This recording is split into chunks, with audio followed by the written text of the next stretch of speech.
in these laws and policies that have been put forth? And why do we need to act now? What's so urgent? Why are we discussing this today? So, having said that, we know that we all talk about India's great demographic dividend, where the large proportion of the population is young. India is a major consumer of goods and therefore a very, very vibrant market, a great economy which is booming as compared to many other Western nations. But that also tells us that even though we have reached replacement levels as far as fertility rates are concerned, our population is going to need a lot of reproductive health inputs. It's going to need family planning, and it's going to need comprehensive abortion care, because all this population is subject to the vagaries of life. So they are going to need all these important inputs in their long lives which are ahead. Now, pregnancy-related deaths, maternal mortality has been steadily declining over the last couple of decades, and we have made remarkable progress. And this is because of you, because of me, because of every obstetrician, every healthcare planner who has put in efforts to see that this comes to the level which is close to 100 now. But yet, 4 women are dying every hour in our country because of pregnancy-related causes. And an important contributor to these reasons is unsafe abortion. Even in today's day and age, this millennium, we still have unsafe abortion deaths. Half of all pregnancies in India are unintended. And we know that when things are unintended, they are unplanned, they will result in adverse outcomes, including unsafe abortions and abortion-related morbidity and mortality. It has been estimated by this study in the Lancet that 15 million induced abortions are estimated in our country every year. And this was 2015. The number will probably have grown a little bit. What's important is that there is an unmet need of contraception because there are so many young people who use either nothing or techniques which are termed as traditional or withdrawal techniques, which really don't provide much protection at all. And that results in a number of unplanned, unintended pregnancies. Consequently, the large need for comprehensive abortion care in our country. So when we say abortion is safe, what does it mean? There are two important criteria which the WHO lays down. It should be done by the correct scientific medical method. That's the appropriate method should be used. And it should be conducted by trained person. If both these criteria are met, we say that it is safe. If only one, then it is a less safe abortion. And if both criteria are not met, which does happen in a large proportion of women who are seeking abortions, it's called an unsafe abortion. Now, this is where unsafe abortion is important because it leads to mortality, morbidity, future reproductive health outcomes which are negative, and it hampers women's full participation in the life they are intended to lead. So unsafe abortion contribute to as much as 8% of maternal deaths. And this is an important cause, an important aspect of maternity care that we are looking at. Let's see what are the new amendments, new rules, regulations, etc., which have been put forth. This is the amendment journey. Of course, India is an extremely progressive nation when it comes to MTP laws as compared to a number of other Western and Asian nations. We've got a very, very compliant legal framework for providing medical termination of pregnancy. And this was further strengthened by the MTP amendments, which have come up in 2021. The law changed on 25th March 2021, and the rules were subsequently changed after 6 months or in September 2021. So let's look at the salient features of the MTP Amendment 2021 in terms of requirement of provider. In the older act, what was put forth is that one provider for up to 12 weeks and two providers for 12 to 20 weeks. Now, the rule is that one provider can do the needful for up to 20 weeks. And if it's 20 to 24, you need two RMPs. Now, why is this important? If you're living in a city, say you're living in Mumbai or a Chennai or a Hyderabad, you have so many registered medical practitioners who can certify. That's not a problem. But think about remote places. Think about PHCs where this kind of a different kind of an amendment will increase the number of facilities, especially in the public sector, which will be able to provide services till 20 weeks. So it's very important from that aspect. What's the modification for vulnerable group of women? According to the older act, it was the termination of pregnancy after 20 weeks was permitted only immediately necessary to save the life. That's it. There was no other provision at all. But now, for the 20 to 24 week range, we have a defined special vulnerable categories of women. I'll come to the details when we talk about the rules a little later. And further enhancement of this has been birth defects, where there is no upper limit for the gestational age. So again, it's the most vulnerable population for whom we are expanding access. And this includes the victims of violence, survivors of assault, minors, etc., which we'll take a look at.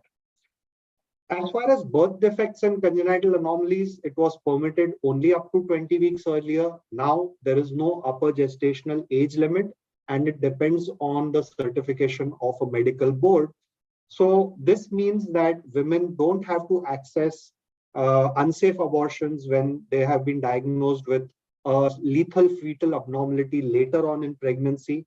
Neither they have to approach the court seeking permission, and how courts run in our country, there's always some kind of delay before actually women get the care that they need. As far as marital status is concerned, the MTP amendments took into view the fact that today we are living in a climate where there is much more progression, there's a change in the social fabric. So contraceptive failure was applicable only to married women in the past. In the 2021 amendment, it is to a woman or her partner that this privilege can be extended. So again, it's a way of expanding the access to care, and privacy has been strengthened because now the name and other particulars of a woman who is undergoing the medical termination of pregnancy shall not be revealed to any other person except those which are necessary by law. And the consent by guardian also has been simplified for minors. So there is a prioritization of confidentiality and safety, which we have seen. And this is in the form of protecting the identity of the woman and extending the ground of failure of contraception to women and her partner. So it's a very, very broad group of people who will be served in this manner. Now let's look at the rules under the MTP amendment, and these are related to the categories of women who can be served between 20 to 24 weeks, the norms for the registered medical practitioner, and the power and functions of the medical boards. Let's look at them one by one. What are the special categories? When we speak about this 20 to 24 weeks of gestational, it does not mean automatically every woman can seek an MTP in this age range. They have to fit one of these 7 criteria. They could be survivors of a sexual assault, rape, or incest. If the pregnancy has occurred in humanitarian settings where the government declares that this is an emergency, or under humanitarian grounds this is an emergency or a disaster situation, then yes, these women can seek medical termination of pregnancy later. If the marital status of the woman has changed, either she has been widowed or she has had a divorce, then yes, she can still approach a medical practitioner and seek MTP between 20 and 24 weeks. If she has physical disabilities, And this needs to be as per the criteria under the Disability Act, either physical disabilities or mental disabilities where the woman may be mentally ill or there is mental retardation. If it's a minor who is seeking termination of pregnancy, all these will have the benefit of getting the appropriate care between 20 and 24 weeks. And of course, as I mentioned earlier, if there is a fetal malformation with substantial risk, they also are allowed or are permitted to terminate the pregnancy at this stage of 20 to 24 weeks. Now, what about the norms of a registered medical practitioner's opinion regarding MTP? Now, first of all, let's understand what is an RMP.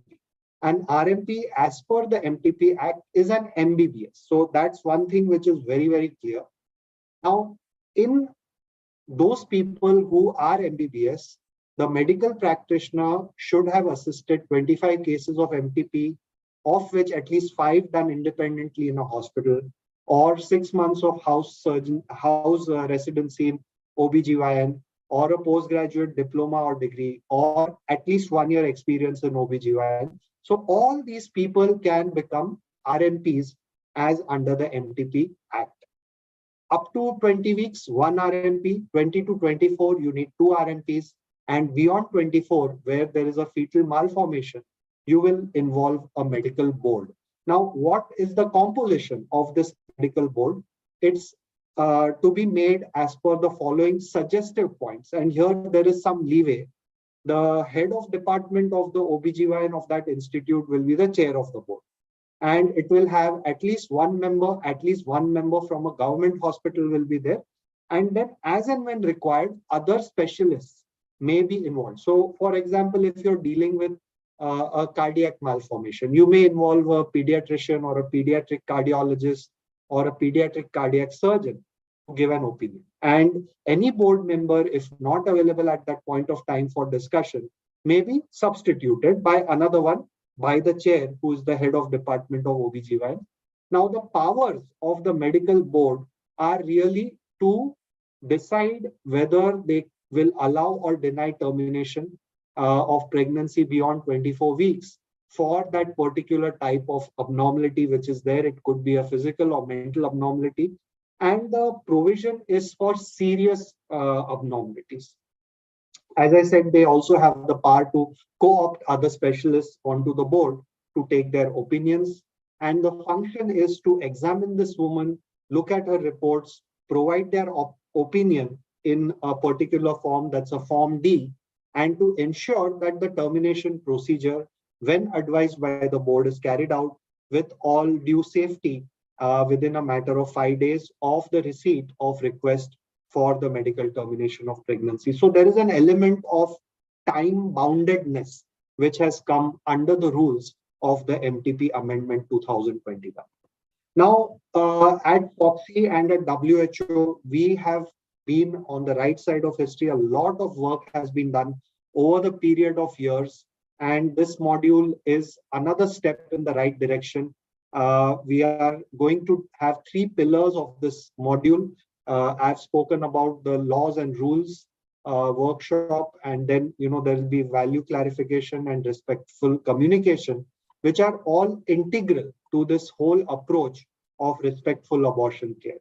Now, as far as evidence dissemination is concerned, FOGSI and WHO will conduct a series of webinars, and this has been going on.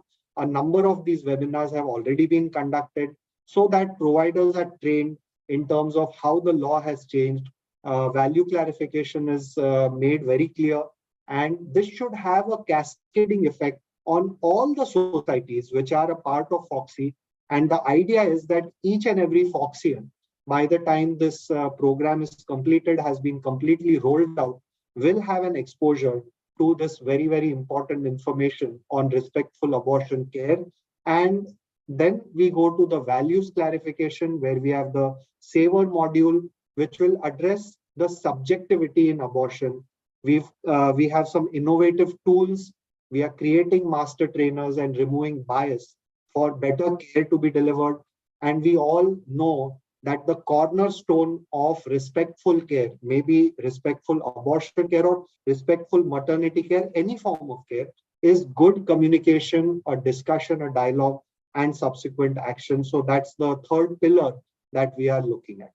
So hopefully all of you will take part in the pre-test and the post-test and send your valuable feedback when this program is over. Thank you very much for your kind attention.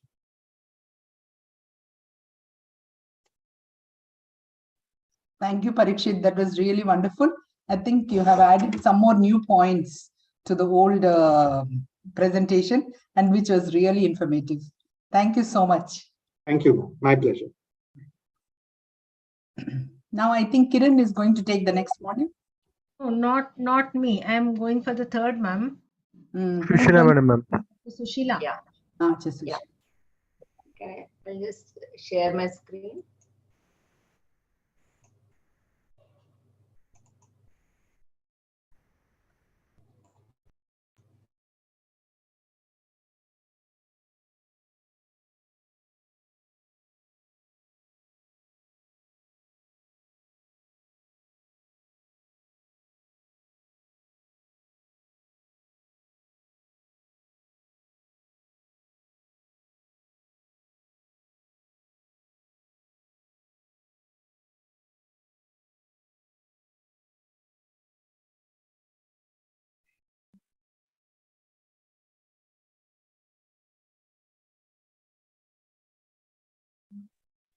unmute yourself, Sushila.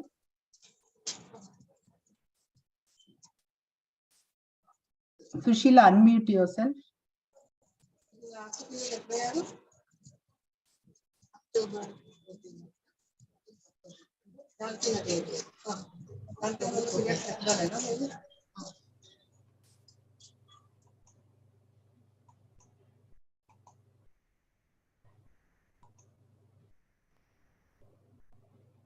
We are not seeing your screen, Sushila. It's not visible. No. It's not visible. Yeah, it's. Are you able to hear me? Yes. Yeah, we are able to hear you. Yeah. You need to share again, maybe. Yeah. Or Sriman can. Now started.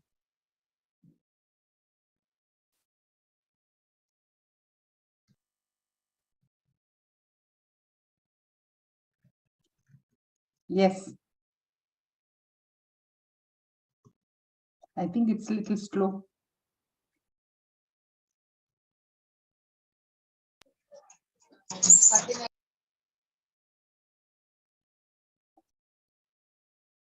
Unmute yourself.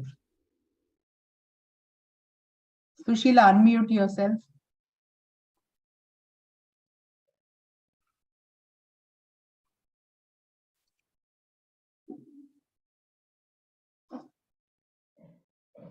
Sushila, unmute yourself. Lina. Number.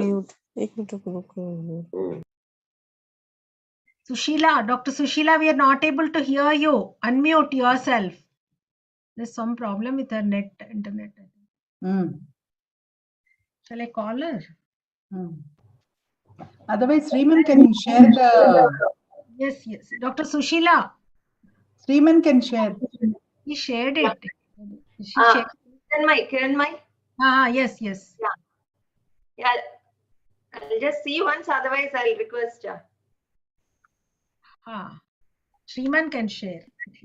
Yeah, I'll just see once.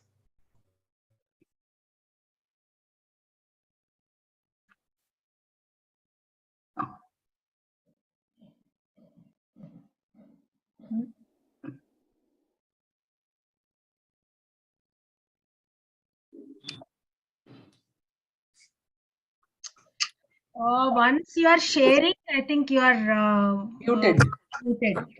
Something. You can't unmute. Audio and video are not Coordinating. Sriman, you stop sharing. Sushila, you stop sharing. Sriman, you please share the second module. Okay. There is some link between all. Yeah, I think there's a problem. I've logged in with a new system actually. Okay. So, Shriman, can you just share the screen? Yeah. But these black bands appear. I don't know. Yeah. Shriman? Yes, madam. Yeah. So I'm going to discuss about the safe abortions and the updates in the technology. So this black band, Shriman, I think, above. Shriman? Yeah. You have to continue like this. Sometimes it doesn't. Okay, yeah. So I will discuss about the existing guidelines, pre-abortion assessment, medical and surgical methods of abortion. Next. Yeah, WHO has given the guidelines for safe abortion, and there are many publications and a lot of work has been done by WHO globally, and they have brought up like really good guidelines for all of us. Next. Along the timeline from 2012 to 2019, many changes have taken place, many additions to, and 2018, the medical method of abortion has been given in a proper way in all our WHO guidelines, and many books have also been published by our Ministry of Health too, along with the WHO guidelines. Next. Yeah, and as Dr. Parikshit has already said, the law has been changed, and then the official gazette has been given in October, and since then it has become a Medical Termination of Pregnancy Act 2021. We need to know the 1971 Act too, and then only we can understand what all the additions have been done in 2021. It is a comprehensive care mandated by the law to all of us, both for us and also the women too. Next. Next. Yeah. So we have to see the three key areas in the management of abortion. Then only it becomes a safe abortion. So the first one is the pre-abortion care. Second one is the abortion care methods, that is the surgical and the medical methods. And the third part includes the post-abortion contraception and counseling. And this is also very important, and then only it becomes a comprehensive care for abortions. So whenever we talk about all this, the woman can think about to which method she can decide upon and to which method of contraception she can follow. So for decision making, we need to discuss with her. We have to take the medical history, physical examination, laboratory and other necessary investigations have to be ordered. And finally, we need to discuss about the contraceptive options. Next. So the pre-abortion assessment and counseling includes, Shriman, next.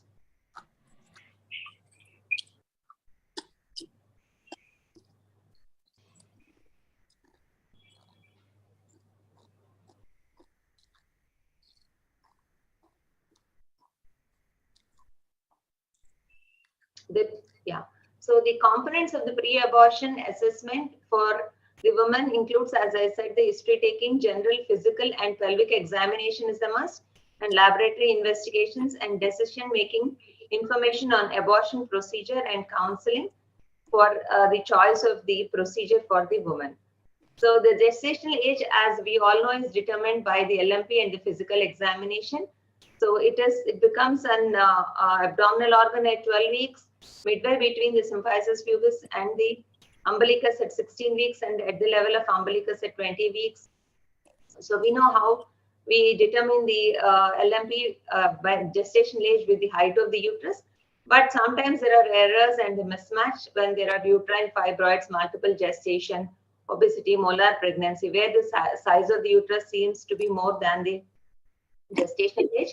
And it does not correspond when the woman is not pregnant in case of inaccurate menstrual dating, in case of IUGR, and inaccurate examination also. So in all these cases, definitely there is an error between the disparity between the gestational age, LMP, and the physical examination. Next. So the pre-abortion investigations, like routine lab investigations, are not mandatory for the abortion services. And we may ask for the pregnancy test if it is not confirmed, and hemoglobin or hematocrit only if we suspect anemia. HIV testing and counseling in case she has an high risk sexual behavior, and STI screening when we perform the pelvic examination. We have examination that pelvic examinations show some infection, then we can go for STI screening. And if the patient has a medical history concerning with the renal function and the liver function, test can be asked for. But the important thing is rhesus testing is very important because it would affect the reproductive outcome in the future. So it is better we ask for the blood grouping and typing. Ultrasound is not mandatory unless it is difficult to diagnose the pregnancy, and then like the height of the uterus does not match, or the patient has pain abdomen, then we may ask for ultrasound, but it is not always mandatory. If we have ultrasound machine and the patient is asking for it, we can definitely go for it. Next, Rima.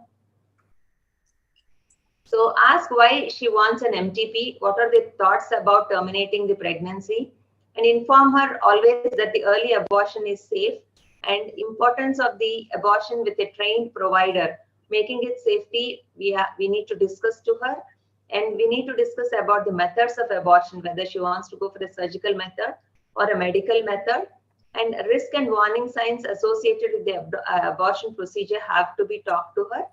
And we need to inform that she may again become pregnant if the contraception is not followed, because the ovulation can occur within 14 days after the abortion. And when she can resume her activities, including the sexual intercourse, follow-up visits, we can discuss with her. All these have to be documented, and the informed return consent is a must, and decision to accept the post-abortion contraception has to be mentioned on the document. If she is not willing for contraception, even then we have to go ahead with the abortion services. We cannot stop the abortion services to her or deny the abortion services. So the abortion care includes the medication, that is below 12 weeks of gestation. The global recommendations are mifepristone, misoprostol, or misoprostol regimen only, or vacuum aspiration. These are the global recommendations actually. And then if it is more than 14 weeks of gestation, we can go for mifepristone, misoprostol, or misoprostol, or dilatation and evacuation. And never we need to do a sharp curettage because it causes fibrosis of the endometrium and later on Asherman syndrome. And government of, as far as we are concerned, that is the Government of India recommendations, medical method of abortion, that is MMA, is only can be done only up to 9 weeks. So up to 7 weeks, it is like 200 milligrams of oral mifepristone plus 800 misoprostol, and 7 to 9 weeks, it is again the mifepristone plus misoprostol 800, but only the difference is oral misoprostol cannot be taken in case if it is more than 7 weeks. That is the only difference. Next slide. Next slide. Yeah. So surgical methods can be medical vacuum aspiration, or the electrical vacuum aspiration can be done. Next. So the mifepristone is an anti-progesterone. It inhibits the action of progesterone. Whenever there is a drop in progesterone, it helps the misoprostol. Misoprostol is mainly to soften the cervix. Uterine contractions are enhanced, and there is an expulsion of the products of conception. So anti-progesterone with a uterotonic helps in expulsion of the products of conception. Next. So we have the advantages of misoprostol, that it is stable at the room temperature, and it is not expensive, and it can be inserted even with any healthcare provider, including the staff nurses also. So the protocol is mifepristone is given on day 1, 200 milligrams, and we also need to give the anti-D injection to our RH negative mothers to prevent the isoimmunization. And day 3 again she needs to come back. Up to 7 weeks we give her the misoprostol 400, either sublingual, buccal, vaginal, or oral. If she's more than 7 weeks, then we can give 800 milligrams of 800 micrograms of misoprostol, either sublingual, buccal, or vaginal. We cannot give an oral tablet to her. And in addition, if she has pain, analgesics can be given in case of vomitings, antiemetics, and we can also offer the contraception on this at the same visit. And next, we need to ask her to come at the follow-up visit, that is on day 15, to ensure that the procedure of abortion is complete. And we also need to talk to her again if she has not chosen the contraceptive method. Next.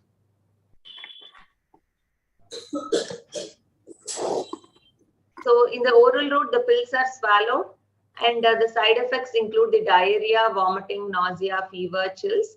In the buccal, the pills are placed between the gums and the cheek and swallowed only after 30 minutes. Sublingual, they are placed under the tongue and swallowed after 30 minutes. And the vaginal, it is placed deep in the vaginal fornices, and the woman is instructed to lie down for 30 minutes.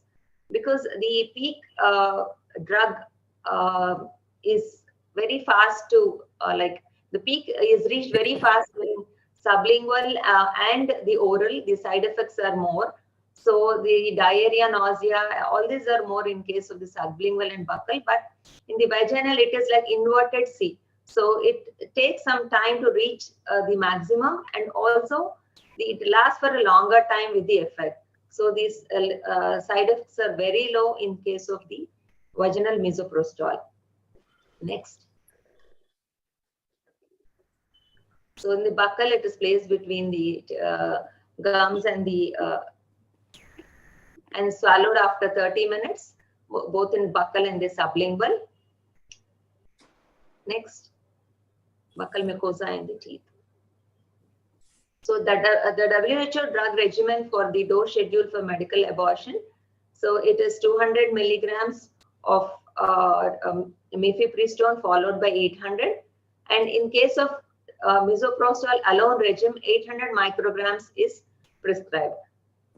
And the rate of incomplete abortions are high in case of misoprostol. So the vaginal bleeding is for 2 weeks is normal after medical abortion, that we need to counsel to all our patients. And the services should be available at the primary healthcare center. And always we should have a referral care system in place if there is a complication. So both the primary care level should be if the tablets are given there, and then the facility is not available round the clock, then we have to give them the number where they have to go in case of complications. And additional services include counseling and testing for sexually transmitted diseases, abuse support services, psychological or social services, and other healthcare medical services too.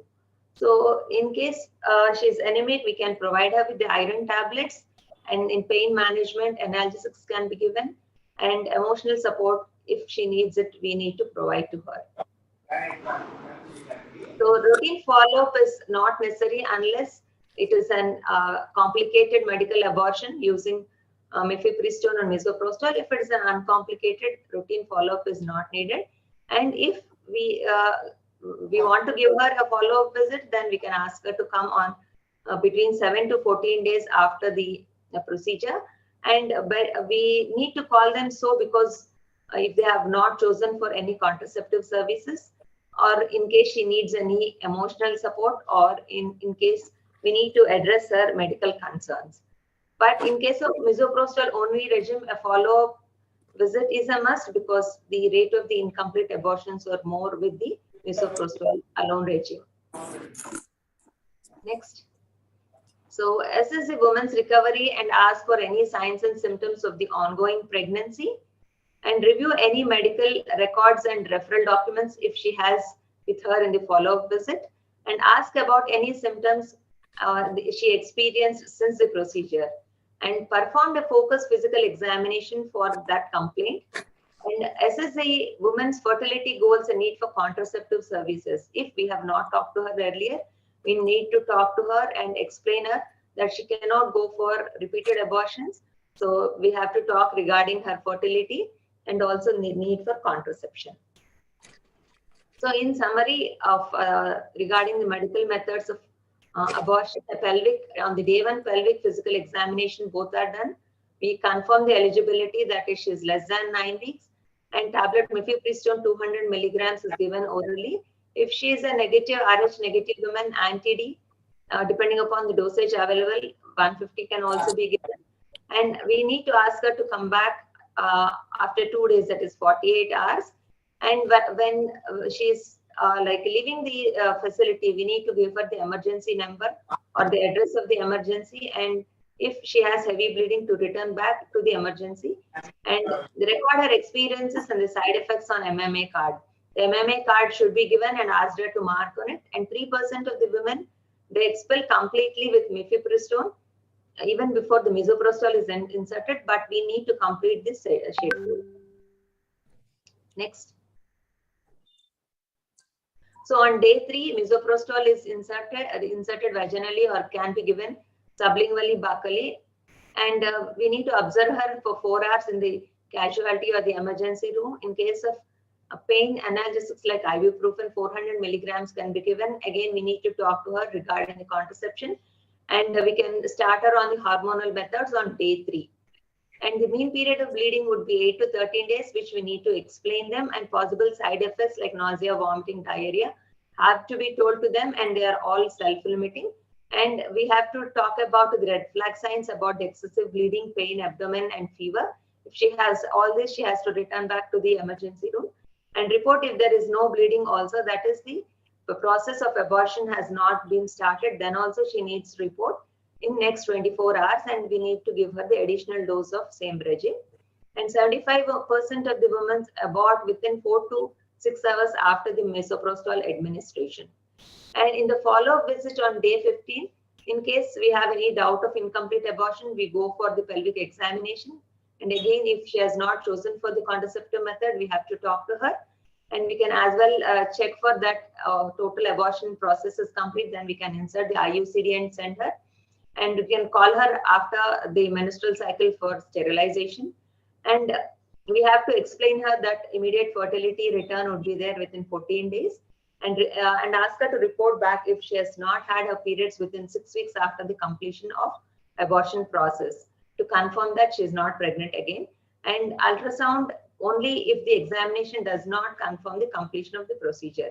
So then we order for the ultrasound. Next. The side effects, regarding the side effects and the complications. Next. So the pain is one of the commonest thing the woman complains of. So most of the women nowadays, they are sensitive, so we have to be non-judgmental and respectful to them. The verbal support has to be given, adequate counseling, and we also have to talk to the support person and ask her to give the proper support to the women. Ibuprofen 400 milligrams can be prescribed, and persistent pain and failure to respond to these drugs indicates that it may be an ectopic pregnancy, or it may be an infection or an incomplete abortion. Nausea, vomiting, diarrhea are self-limiting, hence we need to reassure. And in case of infection, we have to confirm by the physical examination and pelvic examination, and also start her on the antibiotics. In case of failure of medical method of abortion, we can directly go for a vacuum aspiration, or we can repeat the total dose of mifepristone and misoprostol. In case of incomplete abortion, that is medical method of abortion, then if it is like if the patient is stable and it is not heavy bleeding, then we can repeat misoprostol again, or we can go for a vacuum aspiration. But in case if she's bleeding heavily, then we have to go for a vacuum aspiration directly. Next.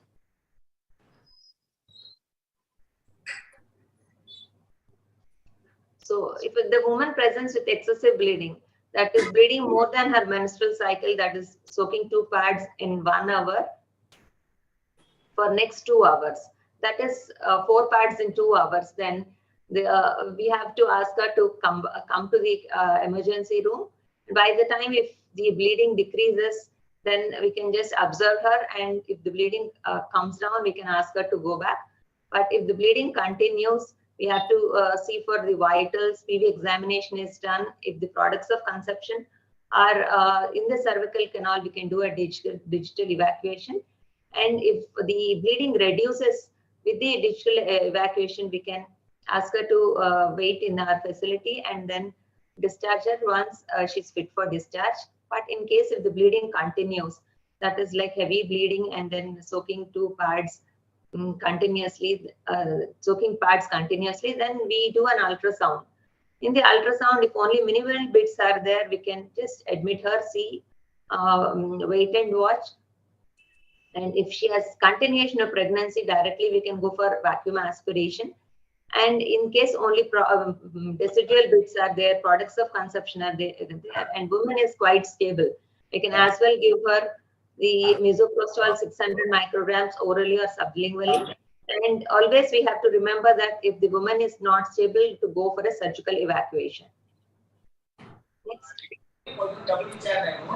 So, since medical method of abortion comes under the purview of the MTP Act, documentation is a must, and it is same as like vacuum aspiration. And we need to fill all the forms, that is Form C for consent form, Form 1 for registered medical practitioner opinion, Form 2 is the authorities, that is district authorities form, which we need to send them every month. And Form 3 is the admission register for case records, which we need to keep under lock and key.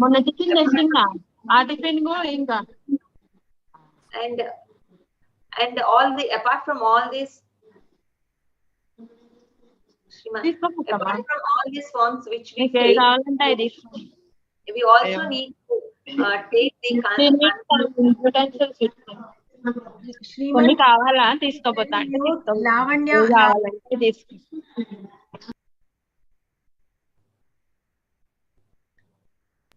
So when we fill these forms are Form C, Form 1, 2, 3. Apart from these forms, we need to take the consent for the procedure 2. That is, whenever we are doing MMA, regarding that, we need to take a form and surgical consent form. That is, FOXY forms are there.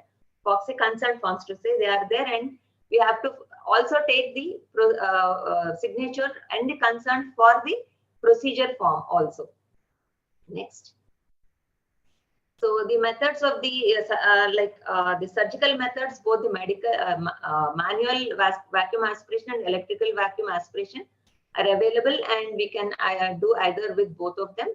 The vacuum aspiration is recommended technique by the WHO, and also it is easy procedure too, and it is safest one after 12 weeks. And WHO recommends manual vacuum aspiration as the safest method.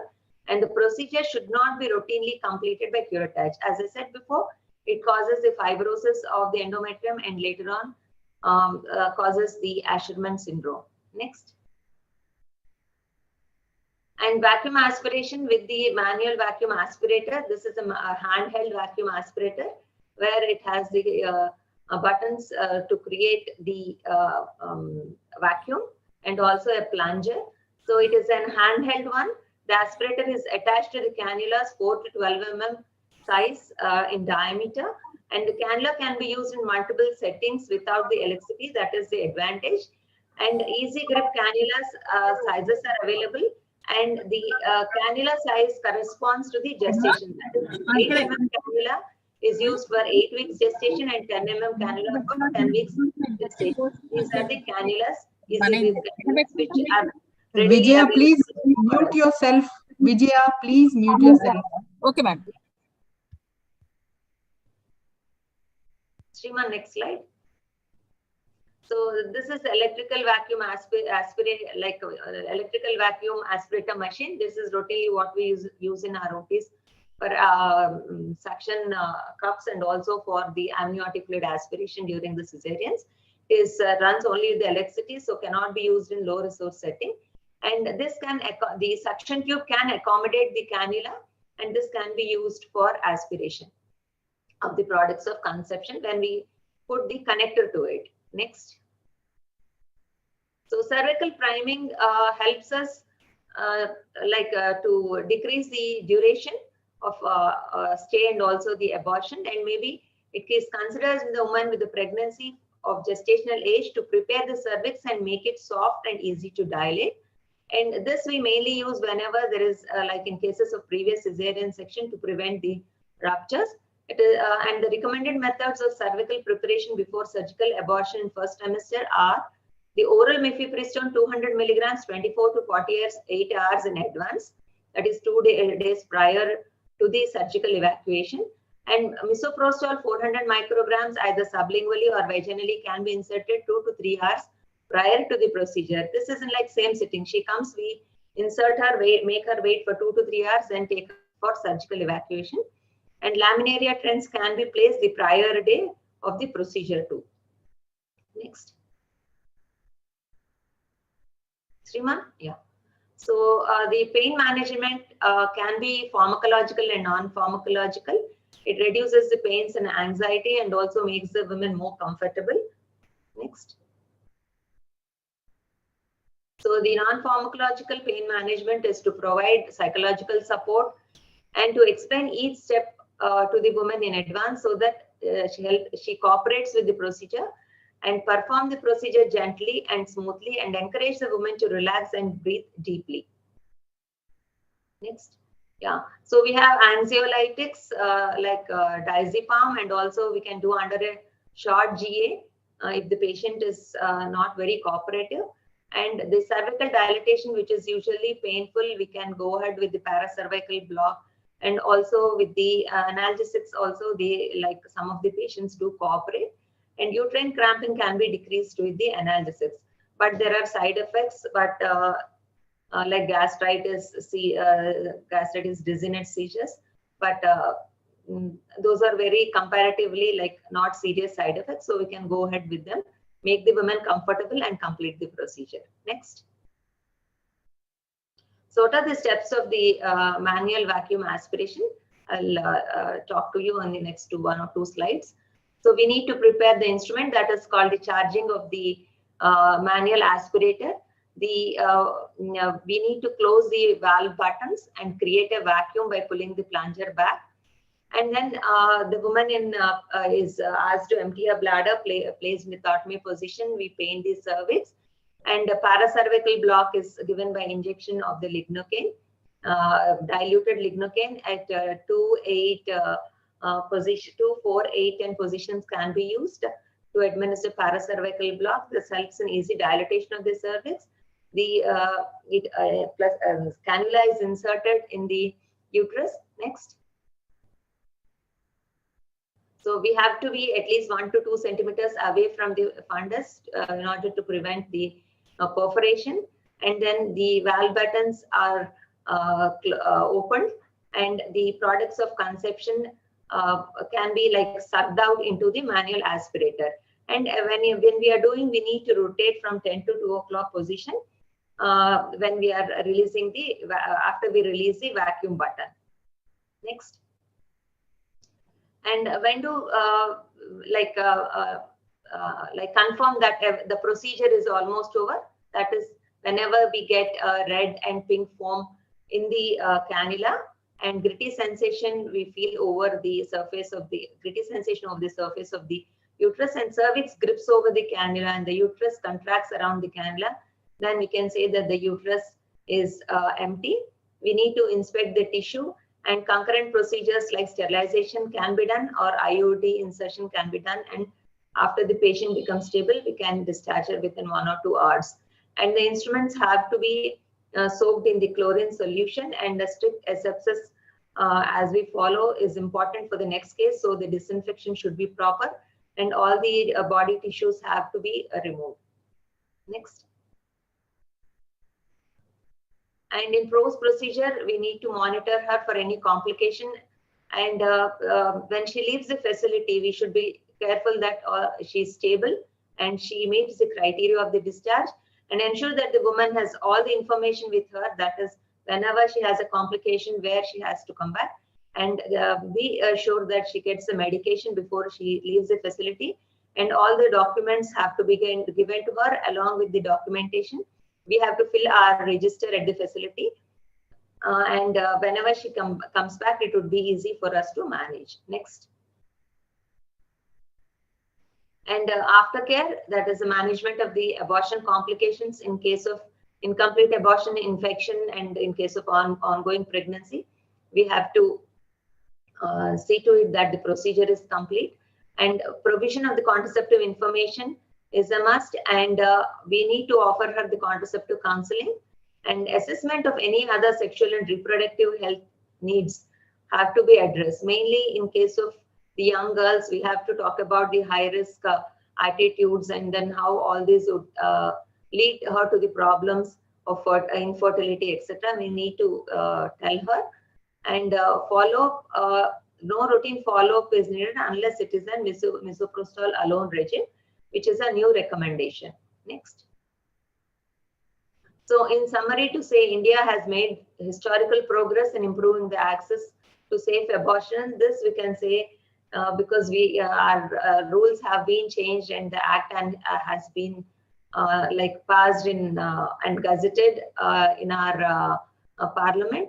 So we have a new act which gives access to most of the women, even in the rural India, and not much has changed in technology updates, but it is like what I have discussed is just the same technology what we are using, just brushing up our knowledge. And as providers, it is up to us to ensure safety and quality, especially in context of the amended law.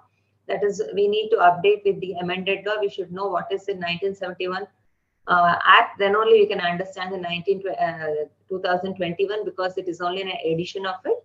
And along with the safety, we also need to focus on the respectful abortion services.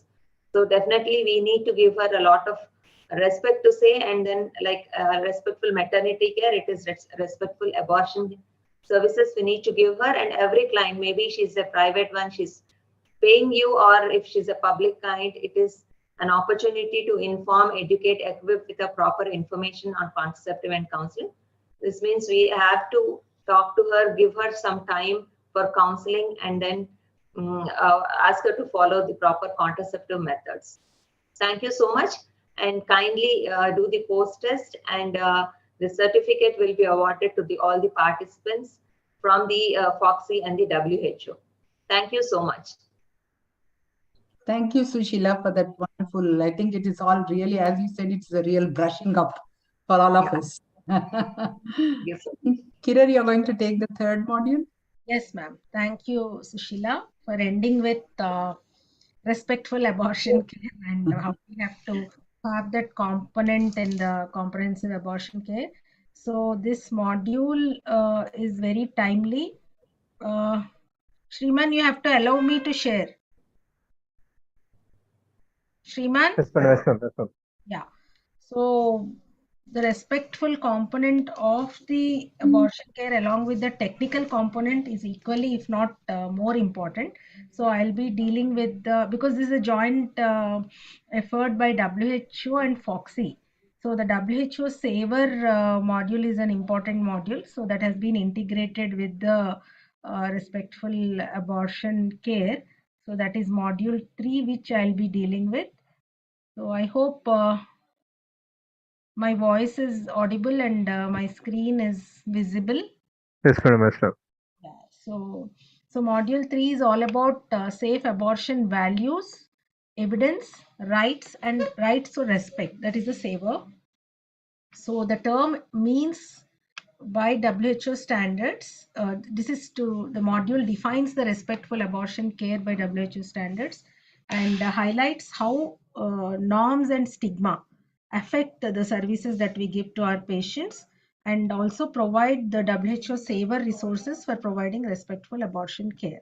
So we know that the momentum has been created and that our country is one of the most progressive as far as abortion laws and MTP Act is concerned. We also know that law has changed, and now we are dealing with the changed MTP Act, and we are the largest provider base for abortion care. And because it was COVID since even quite recent past, but this online training has made it all possible to connect pan India through these training modules. So that is how this respectful abortion care module is reaching all the providers through online. And MMA uptake has increased, that is the medical abortion, which is actually early, safe, and it ensures no PCP-NDT conflation. So there is no conflict with the PCP-NDT if we really, the uptake of MMA, medical abortion, medical methods are increased. And then more than ever, we know that we agree that both in public and private sectors, patient safety, respect, and quality matter so much, and we cannot afford to not provide respectful abortion care. So by definition,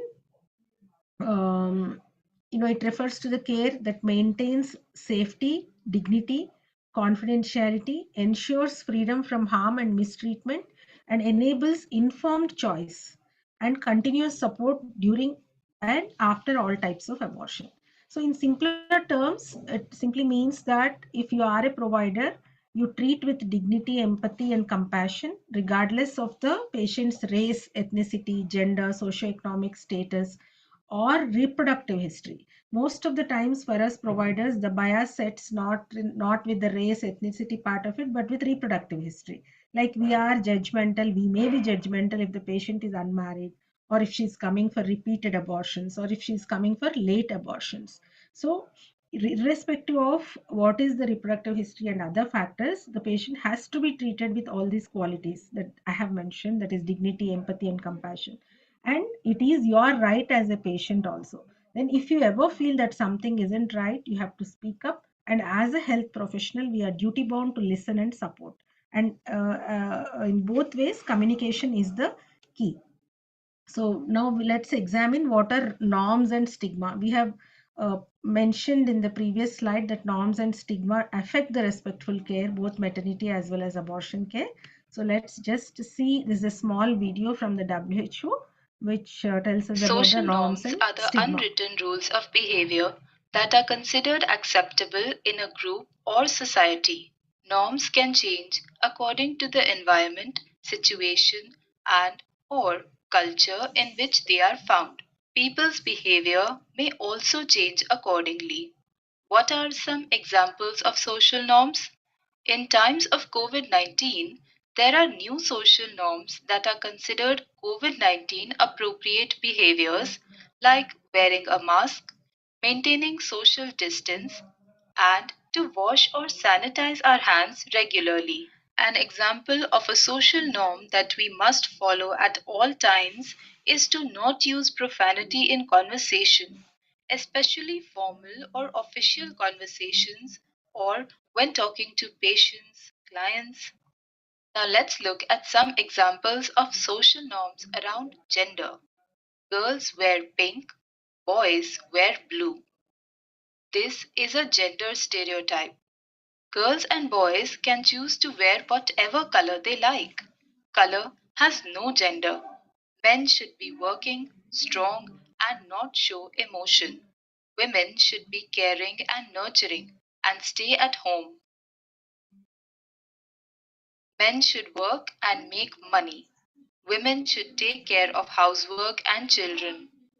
There is no need for women to own or inherit property.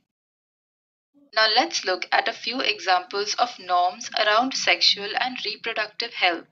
Just as norms around gender are smaller aspects of some broader social norms, norms around sexual and reproductive health also trickle down from certain norms around gender.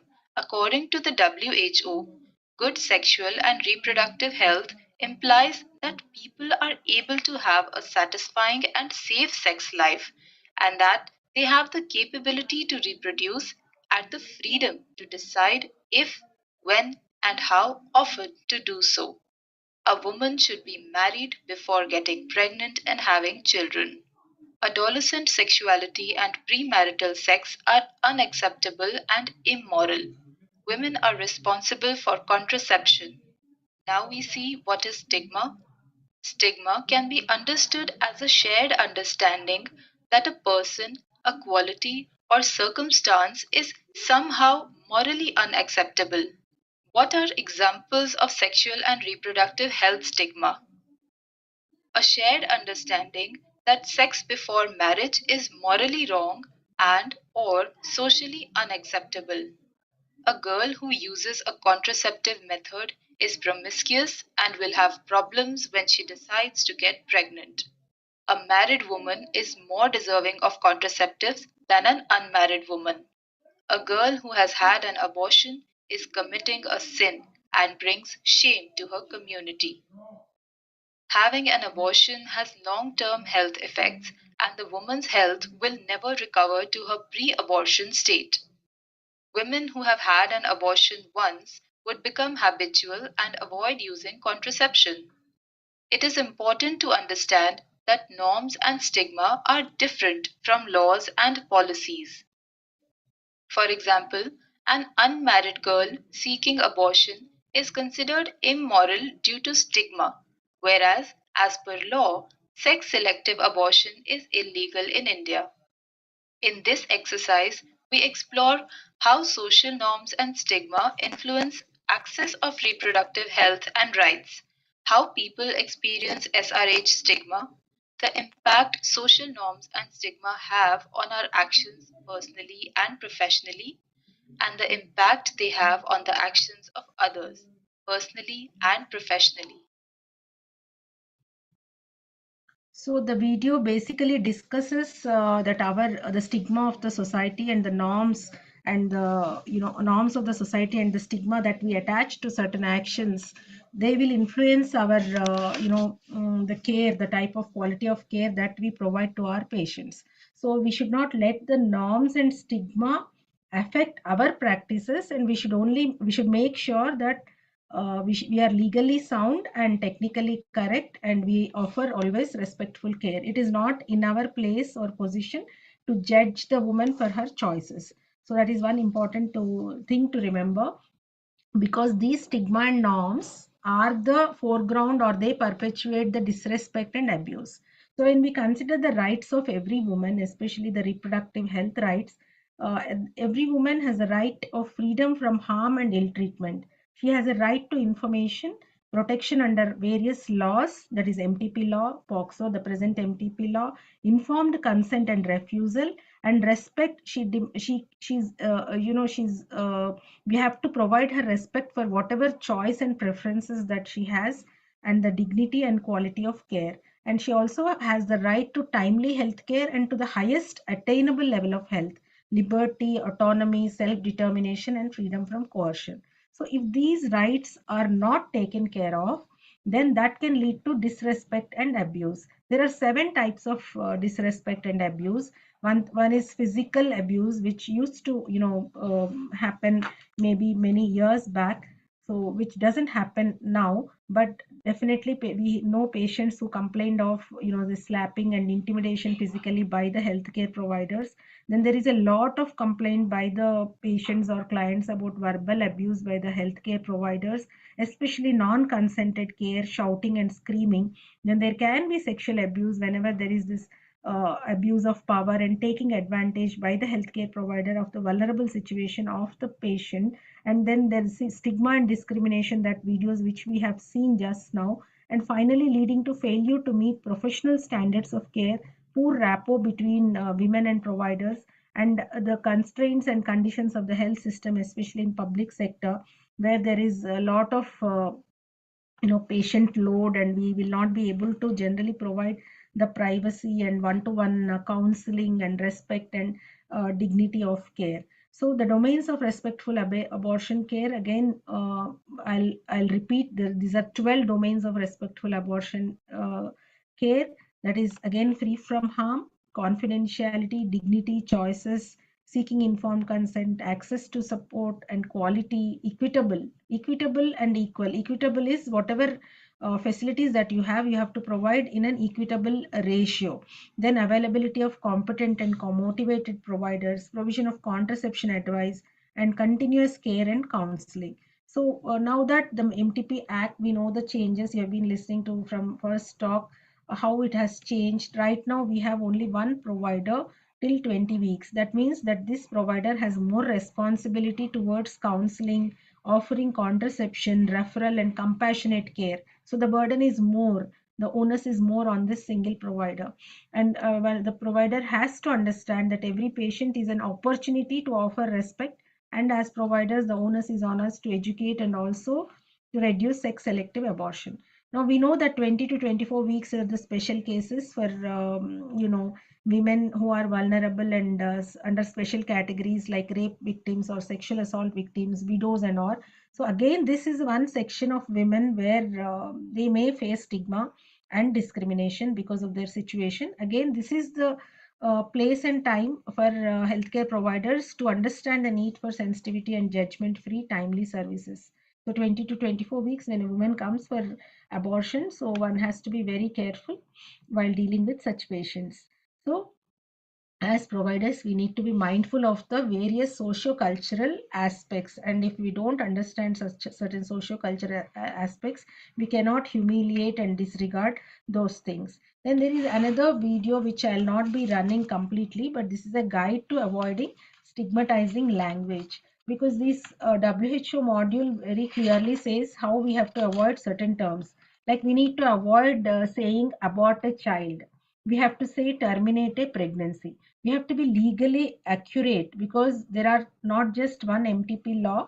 We also have POCSO, we also have PCPNDT. So sometimes we may be legally correct, but it may be considered illegal because of PCPND if you are deviating from the PCPNDT law, or if you are not taking into consideration the POCSO Act when minors are involved. So we may be again liable for action. Then again, other stigmatizing words are, we should not be saying fetus. It is better to say products of conception. Then it is now not acceptable to say female feticide. The right term is sex selective abortion. And all of us have to understand that irrespective of the gestational age and number of abortions, etc., abortion is a woman's right and choice. And you should not be loosely using terms like get rid of. So it's the better word is termination, choosing to continue with pregnancy or choosing to terminate the pregnancy. Or we should not talk of keeping the child. Why don't you keep the child? See, this is not only judgmental, but the word child, it is not yet born. So fetus is not a child. So don't use child in place of fetus, fetus in place of products of conception. And don't use terms like a mother, father, etc., parent, etc., before when they are coming for seeking abortion care. And whenever they come for more than one or two abortions, we use the term generally as repeated abortions. That should be avoided. The better term would be more than one abortion. And again, we should remember that safe abortion has 3 P's. One is correct person, trained person, correct place, certified place, and the trained correct process.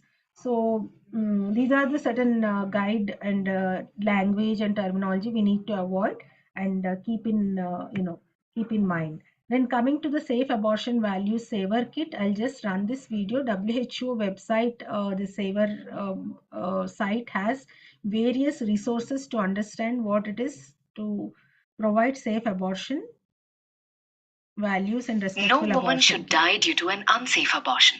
And when abortion is provided, it should be given in a legal and evidence based manner with quality, safety, dignity, and respect.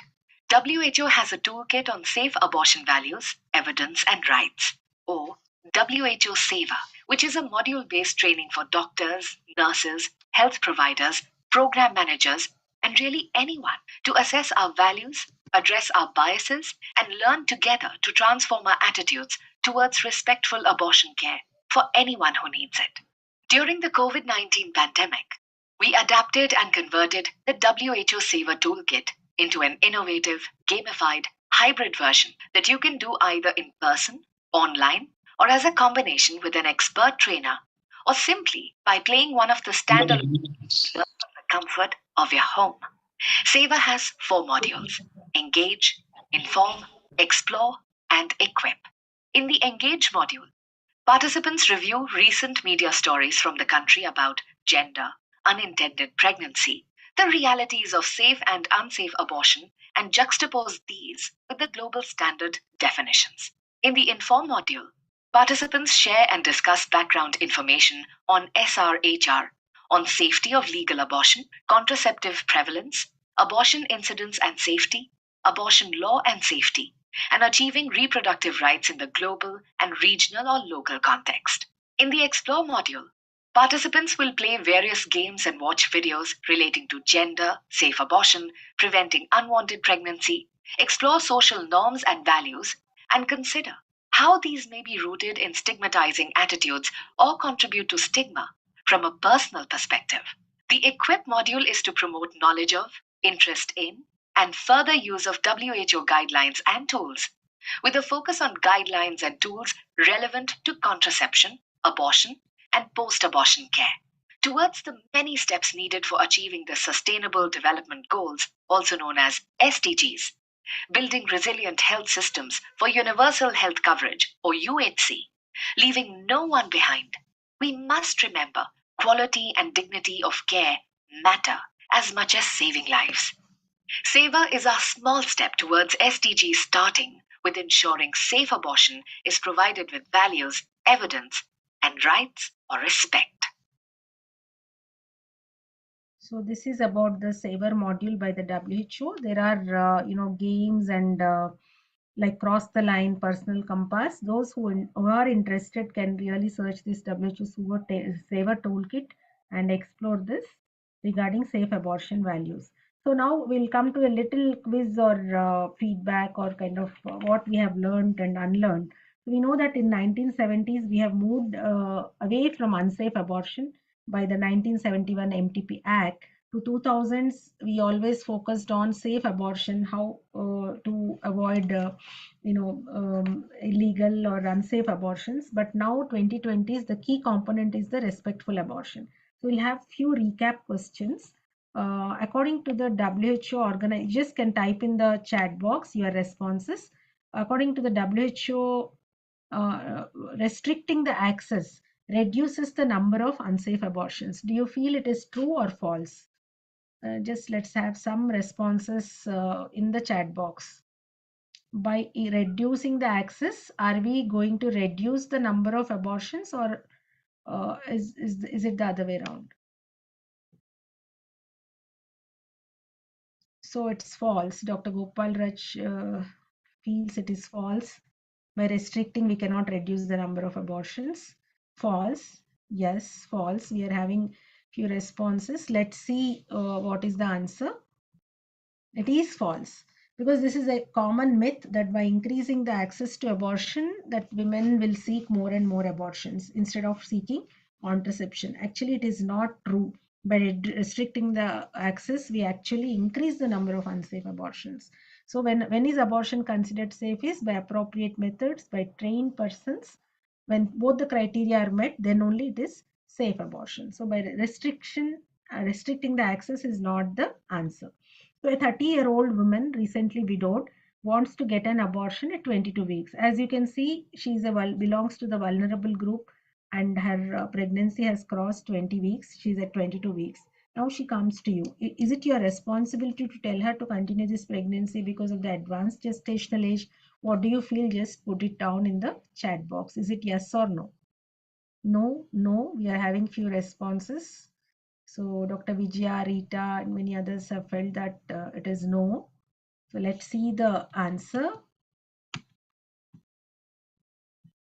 Yeah, it is no. So that means this module has been successful in relearning certain points. It is not our responsibility or place to tell her to continue this pregnancy, because we know now it is under the new MTP Act. Only 2 RMPs are required, because it is crossing 20 weeks, and she belongs to the vulnerable group of special group of women. That is, she's a widowed, recently widowed. So she is eligible for offering abortion, and only thing is you have to take care that 2 RMPs consent and take care of this woman. So in India, abortion is legal. We all know that, but let us make it safe and respectful. And Samarth initiative is the safe abortion made available respectfully throughout health systems. So Samarth Bharat, Sampurna Bharat is the tagline, and this is a joint initiative by WHO, FOXI. With this, I end my presentation. Jamuna ma'am. Yeah, thank you. Thank you. I think all of us have learned how to be very respectful when they come for an abortion. Thank you, Kiran. Yes, ma'am. I think you can go ahead now with your presentation. Here, then. Sriman, can you allow me to share the screen, please?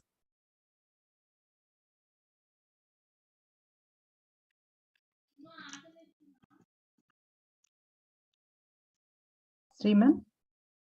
Madam, you already shared, madam, your course. Oh, Ma'am, it is seen. It is Okay, seen. it's seen. Very good. Fine. Yes. So after all the law amendments and the saver kits and the methods of medical and surgical abortion, now we come to the pre and post abortion, the most important family planning counseling. madam, So click on we- this. No, madam, click on this enable rating button, madam. where Yellow is- bar lo undi kada. ఎక్కడ? Pine protected and చూపిస్తుంది కదా, madam. Tabs కింద. Last లో enable rating అని ఉంది. Enable editing. ఎక్కడ కనిపిస్తలేదు నాకు? Upper bar. Above the slide, there is an yellow bar is there. లేదు బా. Protected, be careful, files from the internet can contain viruses unless you need. నాకు కనిపిస్తలేదు అది. Because what I see is your screen sharing, live, stop share, pine and the mute to stop video, security, participate. Enable editing is there. Not there. On the PPT, ma'am. On the PPT, madam. On the PPT. PPT 1 పైన మీకు protected అని ఉందా, protected be careful అని ఉందా? లేదు. Unless you enable editing, you can't go to slideshow. అంతేనా? But now I am able to do that, no? No, it is not in the slideshow. Okay, 1 minute. Just 1 minute, huh? Let me. Yes. Okay, it is. Okay. Yeah, in the same line. Yeah, enable Yes, editing. yes. Now I got it. Yes. Yeah.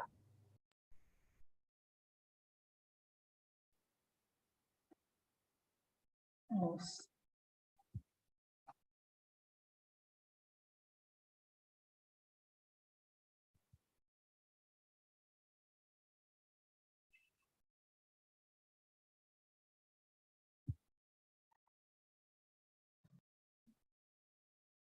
Yes. Can you see? Yes, madam. Yes, ma'am. Yes. So after that, all those elements, now we'll come to this pre and post abortion family planning counseling. And then this is very important one because it is part of this comprehensive abortion services and one of the most important procedure. And always women needs help in decision making.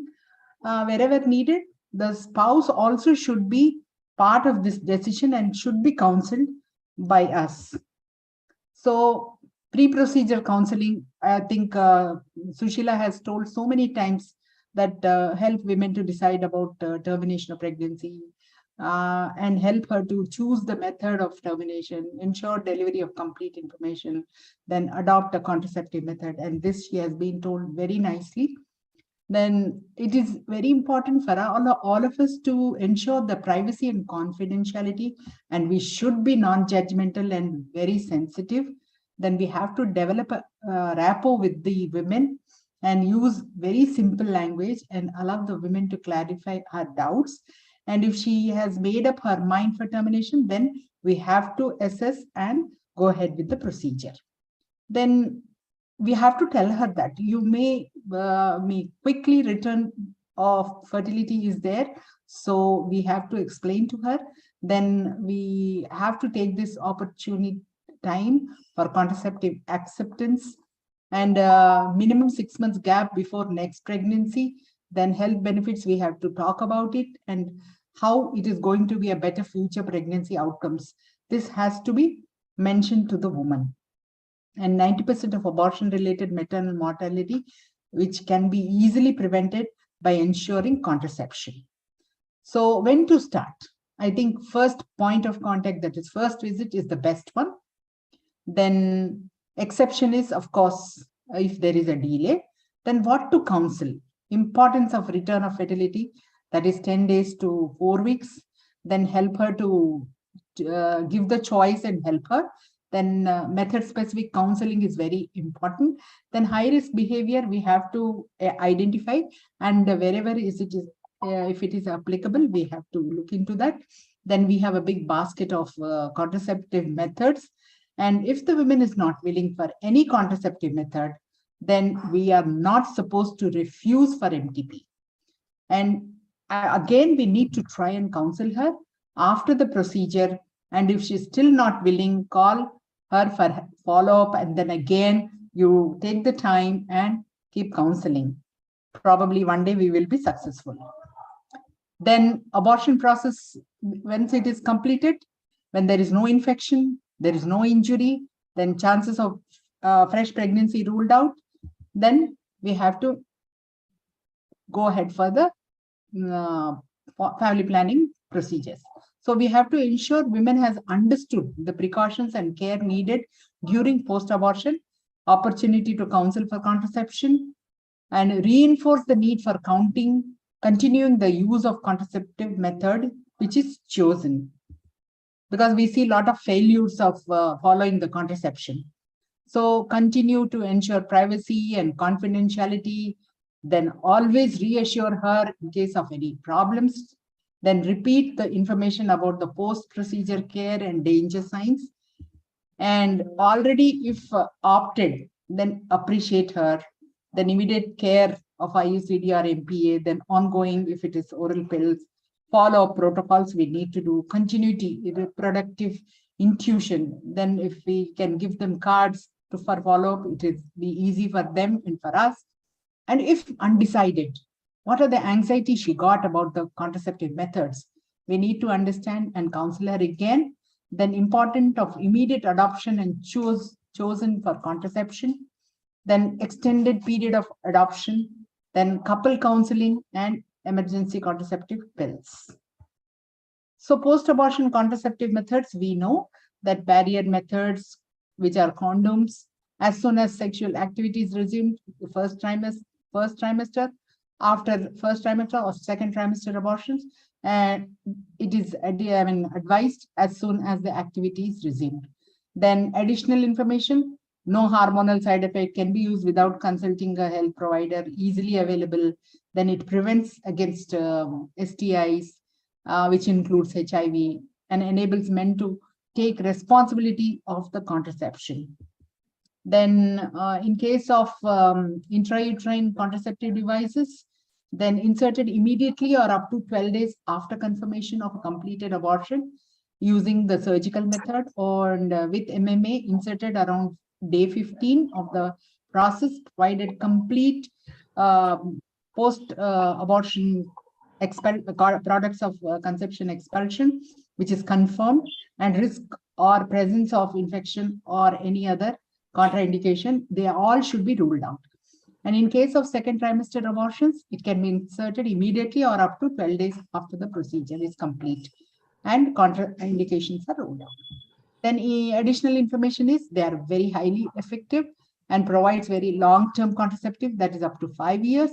And I think for 10 years, we have not yet got it, and can be provided by trained doctors, then A&M nurses after first trimester surgical abortions, by trained doctors only after medical abortions, and by PPIUCD trained doctors after second trimester abortions.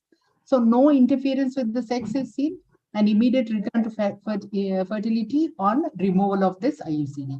So there are no hormonal side effects. Then oral contraceptive method. This is for after first trimester, immediately or up to 7 days after abortion using surgical methods. And always you have to confirm that it is complete abortion has happened. And in second trimester, immediately or up to 7 days after abortion. Then the information what we can give them is, it not only regulates menstrual cycles and contraceptive effect, can be provided by all health workers after first screening by trained provider.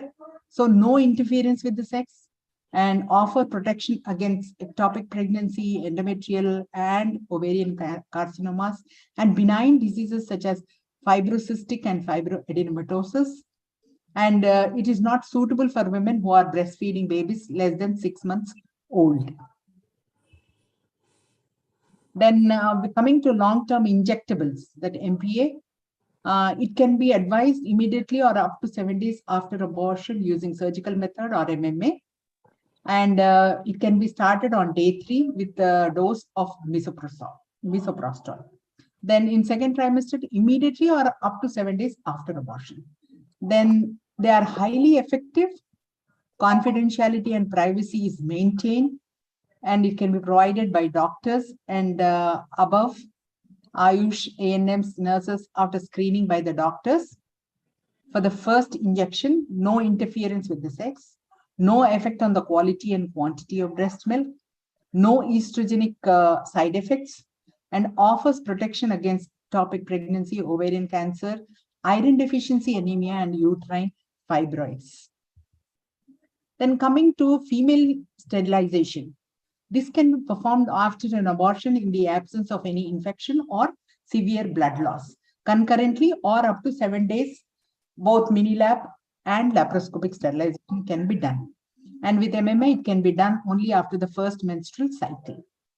Then after second trimester abortion, mini-lap sterilization can be performed concurrently or up to 7 days after an abortion in the absence of any infection or severe blood loss. Then it is one of the permanent method of contraception, highly effective, and it is effective immediately, no interference with sex, no effect on breastfeeding, no long-term side effects, and offers protection against ovarian cancers. And coming to vasectomy, it is performed on males independent of the timing and procedure of the abortion. And it is very effective, permanent. It is one of the permanent method of contraception, no interference with sex, no long-term health risk, and couple must use another contraception till the semen shows that it is azoospermic. So the contraceptive methods, CEOC can be started on the 3rd day, injections on the 3rd day, and centrome on the 3rd day, or on the 15th day of the COCs, and IUCD on the 15th day. Now coming to contraceptive pills, injections, IUCD, and tubal ligation, all can be done in the first week. Then sexual reproductive health services, teleconsultation and other technology. Just 2 minutes, we'll just finish this. And now since the pandemic has come, there is a technology of teleconsultations, and we can do consultation, counseling, guidance, and telereference and telelinkage also. And it's one of the good way of communicating, and it is easy, and it can be accepted by many who cannot travel or get in contact in person. But we have some disadvantages because of this.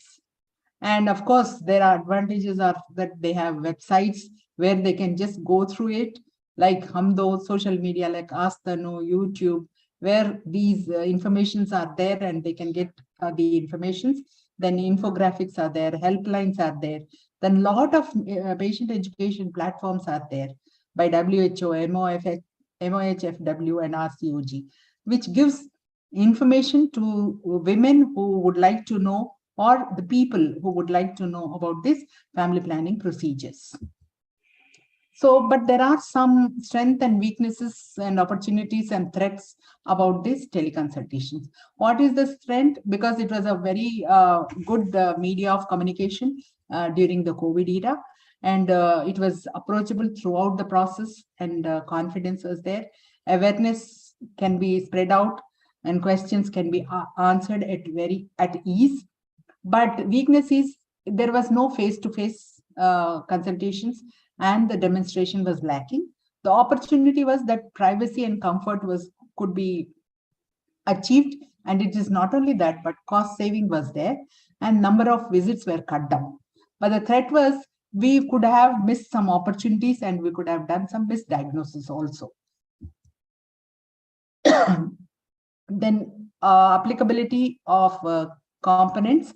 Then assessment, confirmed diagnosis, contraceptive need, counseling, video conferencing, and Zoom. Of course, we all have benefited with the Zoom, and now also we are on the Zoom.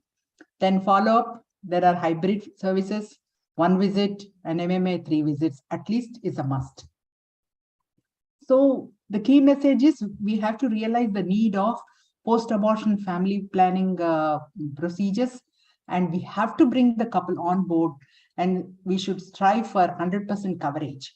So capitalize on the basket and applicability in post-abortion period. Then technology as far as possible, the scope for entry in CAC services, concern policy, malpractice, service cost, access. Then adolescent reproductive health needs, both online and offline, can be achieved. So thank you so much. And we request you all to do the post-test and feedback. Sriman is going to share the link. And unless you do this post-test and feedback, your certificate cannot be shared in your email. And we request all of you to do, please. In India, abortion is legal. Let us make it safe and respectful. As everybody has said that, Samarth Bharat, Sampurna Bharat. Thank you.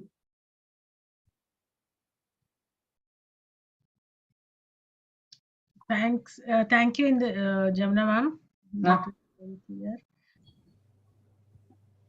There were few queries on the chat box, ma'am. I think all of them are answered. I have answered you, and Dr. Parikshit also answered. I think we can, if there are any queries, we can take them. Otherwise,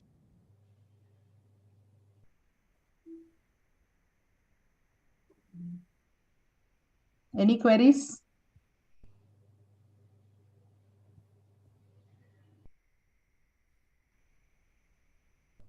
I think we can end this session. Shriman? Yes, madam. Shriman has posted the post-test link in the chat box. Please click on that and answer the post-test so that all of you can receive the certificates. Otherwise, giving certificates is difficult. Can BAMS do MTP? No, it is an MBBS doctor who is considered an RMP, and various categories are there for the as per the gestational age who can provide.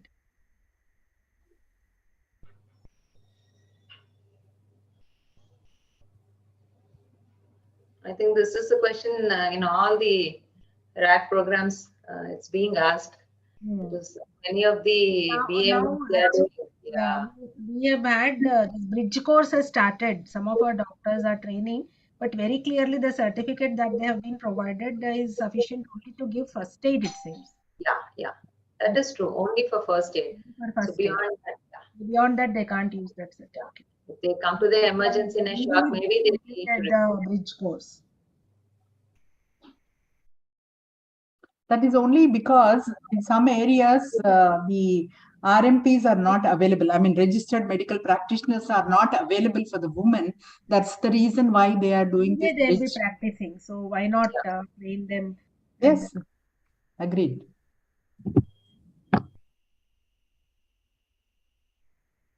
So any more questions?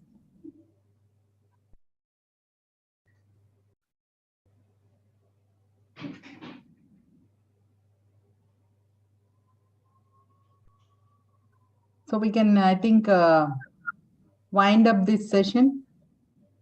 And thank you all the doctors who have taken your time to get trained. And hopefully all of us will follow this respectful abortion care. Thank you so much. Kiran? Thank you, yes. Bye. Sushila, bye. Bye, ma'am. Bye, Kiran. Bye, Sushila. We'll meet again soon. Bye-bye.